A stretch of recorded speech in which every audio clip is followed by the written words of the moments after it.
Lại là gì nữa? Nếu cậu muốn đưa nó cho Evan thì tự đi mà đưa. Hả? Cho tôi á? Tại sao? Bằng cách nào mà cậu ấy biết hôm nay là ngày sinh nhật của mình vậy? Bé, mình thực sự được nhận quà nè. À, sinh nhật hả? Nghĩ lại thì đã đến lúc rồi phải không? Nhưng mà tôi chả trông mong gì mấy cái món quà cáp này đâu. Dù sao thì cũng cảm ơn cậu nhé. Tôi xin. Tôi không biết có con mẹ gì trong đó nhưng tôi sẽ giữ nó thật tốt. Chúc mừng sinh nhật Treo. Ôi trời ơi. Gần đây chị thấy em tập luyện nhiều nên hẳn là tay đau lắm nhỉ. Đây chỉ là băng cá nhân hình chó Kenny thôi. Mong em thích. Em thích chứ? Có à.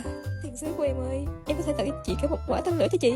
Em lúc nào cũng nhìn chị, em yêu chị nhiều lắm, chị biết không? Có hả? Lo mà mong chờ món quà của tôi đi, nhóc guitar. Vậy để mai chờ hết một thể luôn vậy.